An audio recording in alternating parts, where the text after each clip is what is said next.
दोस्तों, अब आप खुद से अपनी डेट ऑफ बर्थ से जान सकते हैं कि आपको कौन सा ग्रह परेशान कर रहा है और आपको किस ग्रह का उपाय करने की आवश्यकता है, ये खुद से आप समझ सकते हैं। आज मैं आपको नंबरों के आधार पर बताऊंगी कि कौन सा आपका कार्य नहीं बन रहा है और आपको किस ग्रह का उपाय करना चाहिए। आपको थोड़ी भी अगर एस्ट्रोलॉजिकल या न्यूमरोलॉजिकल अपनी कुंडली का विशेष ज्ञान होगा, अपने नंबरों का ज्ञान होगा, तो ये आप काम फट से कर लेंगे और खुद से आप अपने सोल्यूशन निकाल सकते हैं। नमस्कार, मैं आपकी एस्ट्रोदोस्त एस्ट्रोलॉजर अर्चना गुप्ता ज्योतिष के सरल उपाय में आप सभी का हार्दिक स्वागत करती हूँ। कैसे हैं आप सभी? आशा करती हूँ आप सभी स्वस्थ और प्रसन्न होंगे। दोस्तों, अगर आप भी स्वस्थ और प्रसन्न हैं और अपने आप को स्वस्थ और प्रसन्न रखना चाहते हैं तो 1 मिनट का ये प्रयोग अमृत की बूंद और जादुई अक्षर कर देखिए। हैरान रह जाएंगे। 8 दिन के अंदर इतना डिजास्टर चेंज लाते हैं आपके अंदर, इतना अधिक आपके मानसिक सुकून प्रदान करते हैं, आपकी ऑरा को, आपकी इम्यूनिटी को बूस्ट करते हैं। आप एनर्जेटिक हो जाते हैं, आपके अंदर शक्ति आने लगती है। आप बुझा बुझा फील हो रहे थे, वो सारा आपके मन से निकलने लगता है। आपको अब हर कार्य को करने के लिए एक गति प्राप्त होने लगती है। घर में सुख समृद्धि आती है, हर कार्य में मन लगता है। तो जाहिर सी बात है कि आपको जब हर कार्य में मन लग रहा है तो सफलताएं आपको मिलने लगती हैं। बच्चों को जरूर करानी चाहिए जिससे उनका पढ़ाई में फोकस बने। 1 मिनट का प्रयोग है दोस्तों, कोई बड़ा इसमें आपके लिए ऐसा कोई नहीं कि पूजा पाठ ही इसमें करनी है। बिना पूजा पाठ के इसलिए इसमें ना तो राशि देखने की आवश्यकता होती, ना लगनी। किसी भी धर्म, किसी भी देश, किसी भी भाषा का व्यक्ति कर सकता है। 10 वर्ष का बच्चा हो, जब बुजुर्ग हो, रोग बीमारियों से भी बाहर आ जाता है। 25 दिसंबर 2024, दिन बुधवार। आज का राहु काल है 12:21 से 1:35 तक। इस समय आपको कोई भी शुभ नया कार्यारंभ नहीं करना चाहिए। आज अभिजीत मुहूर्त का कोई समय नहीं है। आज की अमृत की बूंद में आपको बताशे या जो इलायची दाने होते हैं उसका आपको खाली पेट सेवन करना है। और देखिए कि आज आपकी एनर्जी कितनी बूस्ट हो जाएगी, आप कितना तरोताज़ा फील करेंगे। आज का जादुई अक्षर है जा, जगत वाला जा। इस जा शब्द को रेड कलर के पेन से लेफ्ट हैंड पर कहीं भी लिखकर छोड़ दीजिए। 24 घंटे तक लिखा रहने दीजिए। दूसरे दिन आप नहाएंगे धुल जाएगा। नया शब्द देती हूँ, आप उसको फिर से लिख सकते हैं। आप इसको अपने हाथ पर नहीं लिखना चाहते हैं, छोटी सफ़ेद कागज़ की चिट लीजिए, रेड कलर के पेन से लिखिए, फोल्ड करके पर्स या पॉकेट में रखिए। 24 घंटे तक साथ रखिए। दूसरे दिन फाड़ कर किसी पेड़ की जड़ में छोड़ दीजिए। आप इसे नाली में ना बहाएं। दोस्तों, आज मैं बात कर रही हूँ नंबरों की और साथ में कैसे पता करें कि हमें किस उपाय की आवश्यकता है। नंबर आप सभी जानते हैं, डेट ऑफ बर्थ हमारा 1 से लेकर 31 तक होता है। 1 से लेकर 9 तक बेसिक नंबर होते हैं और 9 ही ग्रह होते हैं हमारे। 1 नंबर सूर्य का है, 2 नंबर चंद्रमा का, 3 नंबर बृहस्पति का, 4 नंबर राहु का, 5 नंबर बुध का, 6 नंबर शुक्र का, 7 नंबर केतु का, 8 नंबर शनि का और 9 नंबर मंगल का। अब हम सारी डेट ऑफ बर्थ को, जैसे 11 है तो प्लस हो गया 2 बन गया, 13 है तो 3 बन गया, मतलब इनको प्लस कर देते हैं। 22 है तो प्लस किया 4 बन गया, 31 है तो प्लस किया 4 बन गया। मतलब इनको हमें डेट ऑफ बर्थ को प्लस करके 1 में लाना होता है।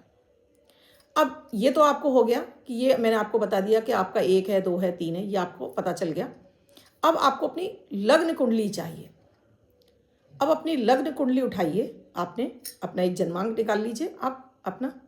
अब उस पर आप देखिए कि आपका क्या समस्या चल रही है आपके जीवन में। मान लीजिए आपका 1 नंबर आपका डेट ऑफ बर्थ है और आपकी कुंडली भी आपकी मेष लग्न की कुंडली है आपकी, और आपको इस समय आपका जो आपको विवाह से संबंधित कोई समस्या आ रही है आपको, तो मेष कुंडली लग्न की कुंडली में सप्तम भाव जहाँ तुला राशि होती है वो आपके विवाह का कारक होता है।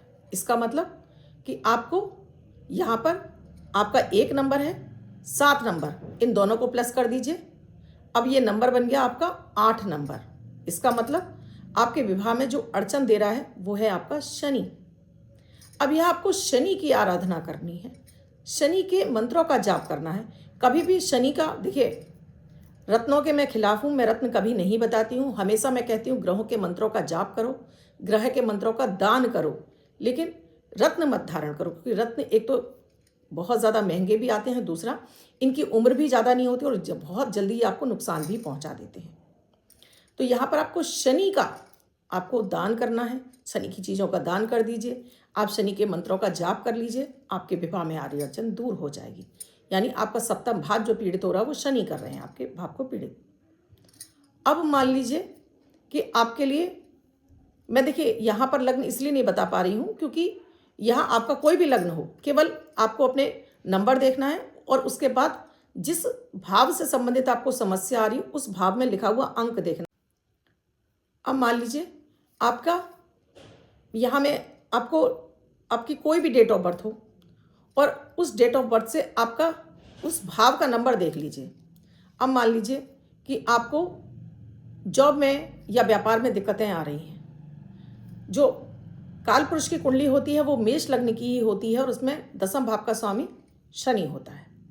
अब आपकी कोई भी लग्न कुंडली बनी हुई है और आपका ग्रह यानी कि आपका नंबर मूलांक, अब मूलांक से देखिए कि आपके लिए दसम में कौन सा ग्रह नहीं देखना है आपको, नंबर देखना है आपको, क्योंकि हर कुंडली में दसम घर का स्वामी आपके लिए आपके जॉब और व्यवसाय का कारक होता है। जहाँ से आप जॉब करेंगे व्यवसाय करेंगे उसका कारक होता है। अब मान लीजिए यहाँ पर आपका 4 नंबर लिखा है, तो ये 4 नंबर है आपका राहु का।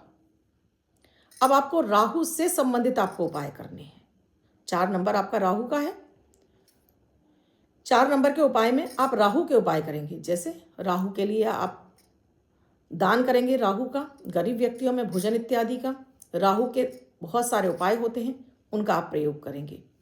विशेष रूप से आपको जौ अपने सिरहाने दूध में भिगो कर रखना है। ये आपको मंगलवार को रखने हैं और बुधवार को इनको आपको पक्षियों को डालना है। ये आप करना शुरू करिए। हर दिन भी आप कर सकते हैं ये प्रयोग। लगातार 41 दिन करके आप बंद कर सकते हैं या फिर आप इनको 7 दिन लगातार करें या मंगलवार बुधवार करें, मतलब जैसे आपके लिए आपको उचित लगता है, जैसे आप कर पाते हैं अपनी समस्या को देखकर। अब मान लीजिए आपका, ये मैं आपको अपनी जो आपकी लग्न कुंडली है वहां लिखे हुए नंबर के आधार पर बता रही हूं। आपको आपके लाभ नहीं आ रहा है आपकी लाइफ में, आपको पैसे की बरकत नहीं आ रही है, पैसा नहीं आ रहा है आपके पास। आपका जो लग्न कुंडली है वो आपकी है मेष लग्न की, और मेष लग्न के लिए कारक जो लाभ के कारक होते हैं वो 11th हाउस, और वहां पर बना हुआ है 11 नंबर। 11 नंबर को हम प्लस करेंगे तो बन जाएगा 2 नंबर। अब 2 नंबर होता है हमारा चंद्रमा का, तो आपको चंद्रमा के उपाय करने हैं। यानी आपको शिवलिंग पर जल अर्पित करना है। शिवलिंग पर आप जल अर्पित करें और साथ में दूध का आप जल का दान करें। गरीब विधवा जो महिलाएं होती हैं उनको कुछ भोजन की या वस्त्र की व्यवस्था करें, तो इससे आपका चंद्रमा अच्छा होगा। माँ समान या माँ की सेवा करें तो आपका चंद्रमा अच्छा होगा। तो यहाँ आ रही अड़चन आपके जीवन की दूर होगी। ये आपको अपनी डेट ऑफ बर्थ और इससे आप पता कर सकते हैं कि कौन सा ग्रह आपके लिए परेशानी दे रहा है। अब बात करती हूँ, मान लीजिए आपको चतुर्थ भाव यानी घर का सुख नहीं मिल रहा है, अपना खुद का घर चाहते हैं, और ये चतुर्थ भाव होता है हमारे खुद का घर का। और मान लीजिए आपके चतुर्थ भाव में यहाँ पर लिखा हुआ है 8 नंबर, तो ये 8 नंबर शनि का है। अब आपको यहाँ पर शनि के उपाय करने हैं। इसी तरह से दोस्तों, आपको किसी भी भाव में आपको परेशानी आ रही है, उस भाव का अंक जो देखिए और उस अंक से जो ग्रह बनता है उस ग्रह की आपको मंत्रों का जाप करना है, दान करने हैं। आपको रत्न धारण नहीं करना है। अब मंत्र कितना जाप करना है, तो पूरा 1 माला आपको जाप करना है। तो सरल तरीके से आप समझ सकते हैं कि आपका जो डेट ऑफ बर्थ है और आपका जो लग्न चार्ट है वहाँ पर जो नंबर लिखा है वो आपके लिए कौन सा ग्रह आपको परेशानियाँ दे रहा है और क्या आपको उपाय की आवश्यकता है। तो विवाह के लिए भी आप देख सकते हैं, अपनी शिक्षा के लिए भी आप देख सकते हैं। शिक्षा के लिए आपका पंचम भाव होता है, देख लीजिए पंचम भाव आपके लिए लाभ का कारक होता है 11th हाउस, वहाँ पर कौन सा नंबर लिखा है। जॉब व्यवसाय के लिए आपको नौकरी चाहिए, उसके लिए 10th हाउस देखिए। व्यापार नहीं चल रहा उसके लिए 10th हाउस देखिए। भाग्य का साथ नहीं मिल रहा उसके लिए 9वां भाव देखिए। आपको अगर ससुराल पक्ष से परेशानियां आ रही हैं तो 8वां भाव देखिए। आपका व्यय बहुत अधिक बढ़ गया है तो आपका 12वां घर देखिए। अगर आपको धन संचय करने में दिक्कत आ रही है तो 2nd हाउस यानी दूसरा घर देखिए। आपको रोग बीमारी बहुत अधिक परेशान कर रही है तो अपना 6ठा हाउस देखिए, 6ठा घर देखिए, वहाँ कौन सी राशि है। राशि नहीं दोस्तों, कौन सा अंक लिखा है उस अंक से संबंधित आप दान और मंत्रों का जाप करेंगे, आप अपनी समस्या से तुरंत बाहर निकल आएंगे। इसके लिए आपको किसी को कुंडली दिखाने की आवश्यकता नहीं पड़ेगी और ना ही आपको किसी ऐसे पूछने की ज़रूरत है, आप स्वयं से अपने उपाय कर सकते हैं। अब बात करती हूँ लकी नंबर की। अब जिनका बर्थडे या मैरिज एनिवर्सरी है उनका ये वर्ष शुभ हो, ऐसी आप सभी के लिए मंगल कामना करती हूँ। बच्चे महिला पुरुष जिनका बर्थडे है वो पति पत्नी जिनकी मैरिज एनिवर्सरी 25 तारीख आपकी बर्थडे या मैरिज एनिवर्सरी है वो ये प्रयोग करेंगे, वाइट कलर के पेपर पर रेड यानी लाल रंग से 9 यानी 9 नंबर लिखेंगे, फोल्ड करके अपने पास रखेंगे। ये अंक आपको वर्ष भर शुभता प्रदान करेगा। अन्य को व्यक्ति लिखकर 24 घंटे तक लिख सकता है। दोस्तों आपको वीडियो अच्छा लगा हो तो कैसा लगा वीडियो कमेंट सेक्शन में लिखकर बताइएगा ज़रूर। और साथ में ही चैनल को अभी तक सब्सक्राइब नहीं किया है अभी कर लीजिए, घंटी के बटन को ऑल पर कर लीजिए। आपको भी अच्छा लगा तो और जगह शेयर भी कर दीजिए। आप भी किसी समस्या से जूझ रहे हैं और कुंडली विश्लेषण कराना चाहते हैं तो स्क्रीन पे नंबर दिया है, व्हाट्सएप मैसेज या कॉल के जरिए जान सकते हैं क्या है प्रक्रिया, क्या है प्रोसीजर हमसे जुड़ने के लिए। कल फिर आऊँगी कुछ नया, कुछ अद्भुत सा प्रयोग लेकर। तब तक के लिए राधे राधे।